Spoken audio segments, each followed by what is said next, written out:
Salam sejahtera, Ibu Bapa, Saudara-saudari yang dikasihi Tuhan Yesus Kristus. Sebentar nanti saya mengajak kita bersama-sama merenungkan firman Tuhan yang diambil dari kitab Ibrani pasal 1 ayat 5 sampai yang ke-14. Untuk itu kita bersama-sama berdoa. Dimuliakanlah namamu ya Allah, yang telah berkenan mengizinkan hamba-Mu untuk boleh memberitakan firman-Mu hari ini. Ibu Bapa, saudara-saudari kami yang menyendengkan telinga untuk mendengarkan firman-Mu dan menyediakan diri untuk melakukannya. Biarlah roh hikmat-Mu Tuhan memampukan kami untuk mengerti dan melakukan kehendak-Mu. Amin. Ibu Bapa terkasih dalam Yesus Kristus, orang Kristen asal Yahudi di Yerusalem yang menjadi alamat surat dari penulis kitab Ibrani ini sedang terjebak dalam pola pikir yang keliru bahwa orang Kristen identik dengan orang yang hidup dalam kelimpahan, kesenangan, kesukacitaan, kegembiraan, dan tanpa masalah. Ketika mereka dihimpit dan terhimpit oleh pemerintah di Kekaisaran Romawi dan mereka berharap segera berakhir segala penderitaan mereka, namun tidak kunjung berhenti seperti kehendak mereka. Kemudian mereka mempertanyakan, mempersoalkan, menyangkal, dan kemudian mereka juga menggugat keilahian dan kekekalan Kristus yang telah mereka akui dan percayai sebagai Tuhan Juru Selamat mereka. Hal itu ditandai dalam laku mereka. Ada yang kemudian memilih untuk meninggalkan Kristus dan menjadi murtad. Hal ini disampaikan dalam pasal 3 ayat yang ke-7 sampai 18 dan juga pasal 6 ayat 1 sampai 8. Yang lain kembali melakukan upacara agama Yahudi dengan mempersembahkan korban dalam bait Allah. Yang lain lagi meninggikan dan memuliakan makhluk surgawi, yaitu malaikat, yang pernah diajarkan kepada mereka dalam sastra Yahudi menjadi pengantara Allah dan manusia yang akan banyak menolong mereka. Sudah terkasih, sikap mereka ini dikecam oleh Tuhan Yesus Kristus dengan memberi peringatannya kepada mereka. Yesus katakan, angkatan ini tidak akan berlalu sebelum semuanya ini terjadi. Dalam Matius pasal 24 ayat 2 dan ayat yang ke-34. Ada ancaman yang akan meruntuhkan kota pusat kehidupan dan keagamaan orang Yahudi di Yerusalem. Penulis kitab Ibrani dalam hal ini mempersiapkan orang-orang Kristen asal Yahudi tersebut supaya mereka terluput dari kehancuran yang dirancangkan oleh Tuhan Yesus karena ketidaksetiaan dan ketaatan mereka. Melalui itu, penulis kitab Ibrani menegaskan kembali dan mengajarkan kepada mereka bahwa Kristus lebih tinggi dan termulia dari malaikat-malaikat. Dengan mengatakan yang pertama, Kristus adalah anak Allah. Ketika dikutip dari Mazmur pasal 2 ayat 7, anakku engkau telah kuperanakan pada hari ini. Jadi keberadaan keilahian dan kekekalan Kristus tidak diragukan di situ. Sebagai anak Allah. Yang tidak pernah hal sedemikian dikatakan kepada malaikat atau makhluk surgawi.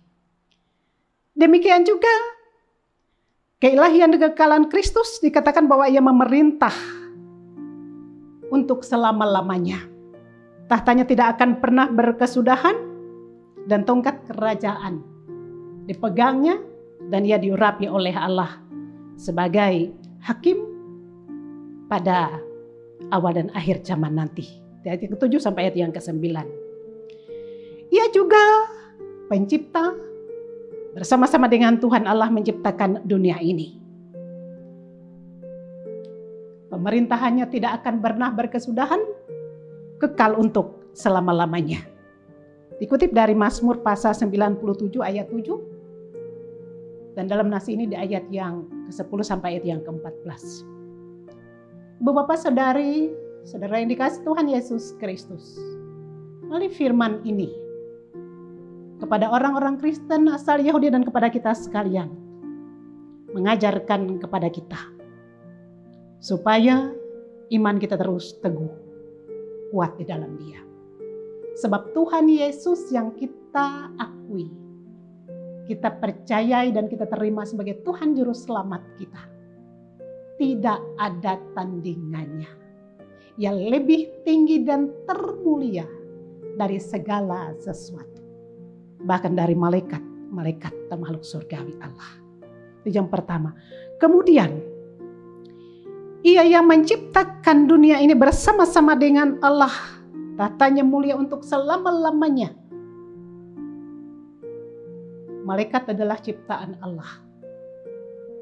Harus menyembah dan memuliakan.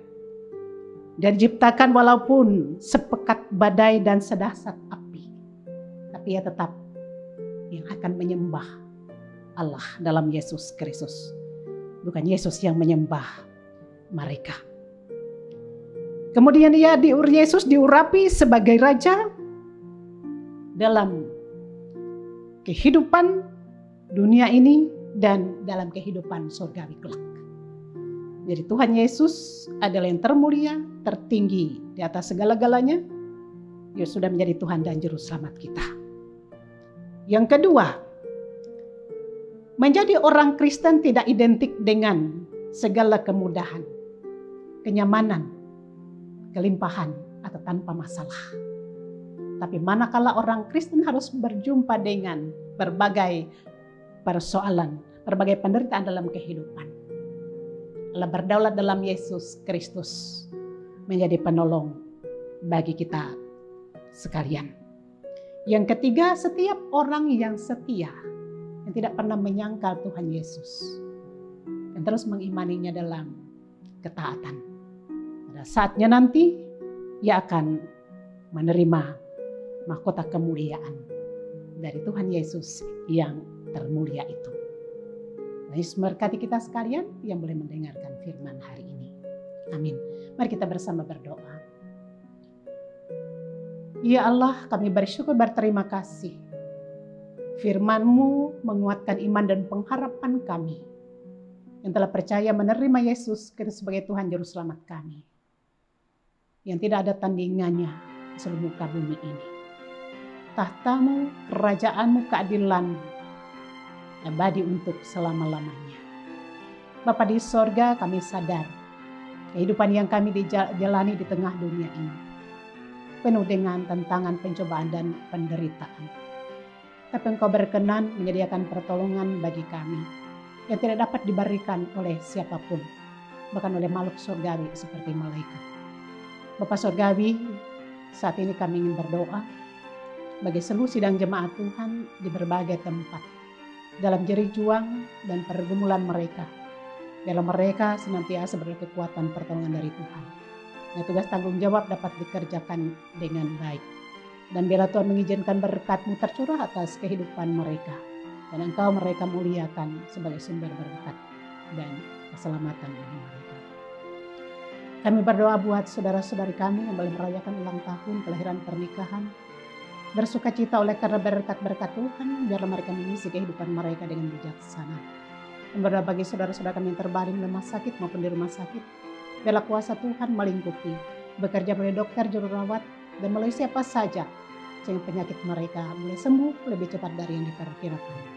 Kami berdoa bagi gereja dan pelayanan di berbagai tempat, biarlah Tuhan di masa pandemi ini, kami tetap eksis melayani dan kami tetap eksis memelihara persekutuan. Tempat bertemu dengan sesama kami dan dengan Tuhan Sang Juru Selamat kami. Kami doa bagi pemerintah penguasa, yang memerintah atas kami, dan biarlah mereka meminta dengan benar, adil, bijaksana, dan kami sekalian boleh menjadi masyarakat bangsa, warga bangsa yang baik. Bapa Surgawi, di kehidupan kami, biarlah Tuhan sempurnakan melalui doa yang Tuhan ajarkan pada kami dan ucapkan bersama. Bapa kami ada di surga, dikuduskanlah namamu. Datanglah kerajaan-Mu, jadilah kehendak-Mu di bumi seperti di surga. Berikanlah kami pada hari ini makanan kami yang secukupnya, dan ampunilah kami akan kesalahan kami, seperti juga mengampuni orang bersalah pada kami. Janganlah kami ke dalam pencobaan, tapi lepaskan kami dari yang jahat.